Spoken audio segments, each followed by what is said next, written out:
कहानी सिंपल है। एक था राजा, एक थी रानी, दोनों मिल गए, खत्म कहानी।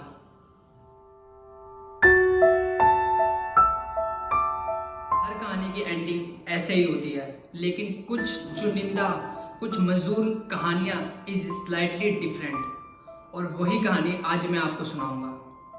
इस कहानी में राजा भी है, रानी भी है, वो मिलते भी हैं और वो मरते भी हैं। मगर मरने के बाद कहानी खत्म नहीं होती, बल्कि तब कहानी शुरू होती है। और उस कहानी को जानने के लिए आपको एक बात समझनी बहुत ज़रूरी है।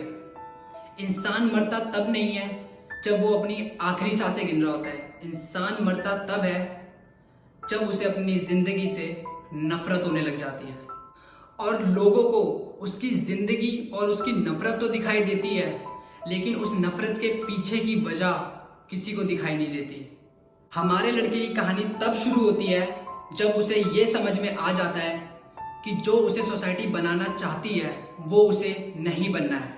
लेकिन मजाल है कि वो ऐसा किसी से बोल सके, वो कि ऐसा सोच सके, क्योंकि जाहिर सी बात है, इंसान ने सबको एक जैसा दिमाग दिया है, सबको एक जैसा शौक दिया है, सबको एक जैसा पैशन दिया है, सबको एक जैसी लगन दी है किसी काम को करने के लिए। तो इसलिए उसे वही सब करना पड़ेगा जो बाकी सब लोग करते हैं। उसे वही सब करना पड़ेगा जिस रेस में बाकी सब दौड़ते हैं। अगर उसने ऐसा नहीं किया तो सोसाइटी का स्टेटस हाई कैसे होगा, हमारा मुल्क तरक्की कैसे करेगा। अगर उसने अपना पैशन फॉलो कर लिया, या उसने वो काम कर लिया जिसमें उसको दिल लगता है, जिसमें वो अच्छा है, तो सोसाइटी का स्टेटस नीचे नहीं गिर जाएगा, हमारा मुल्क तरक्की नहीं कर पाएगा। अगर उसने वो सब चीजें कर ली जो वो एक्चुअली में करना चाहता है। यही सबसे बड़ी प्रॉब्लम है आज के टाइम पे सोसाइटी की, कि वो उस लड़के से वही चीजें करवाना चाहते हैं जिसमें उनका स्टेटस हाई रहे, उनकी सोसाइटी की वैल्यू बनी रहे, लोग उनकी सोसाइटी को जज ना करें। उसे उसी रेस में दौड़ना पड़ेगा, ना चाहते हुए भी उसे दौड़ना पड़ेगा उसी रेस में जिसमें बाकी सब पूरी भीड़ दौड़ रही है। उसे वही चीजें करनी पड़ेगी जो बाकी सब कर रहे हैं, जो सोसाइटी ने बनाई हुई है उसके लिए। एक रोबोट को तैयार करने के लिए हमें कुछ रिसोर्सेज, कुछ ऑब्जेक्ट और थोड़ी बहुत टेक्नोलॉजी की नॉलेज होनी चाहिए। लेकिन हमारे मुल्क और हमारी सोसाइटी को इनकी जरूरत नहीं है, क्योंकि वो लोग इंसानों को ही रोबोट बनाने में तुले हुए हैं। 123 लोग, 123 पीपल डाई एवरी डे। 123 बच्चे, 123 स्टूडेंट सुसाइड नहीं कहेंगे यार, 123 स्टूडेंट मर्डर हो रहे हैं। और इसमें साफ नजर आ रहा है गलती सिस्टम या सोसाइटी की थोड़ी ना है, गलती तो उन बच्चों की है जो ऐसा कर रहे हैं।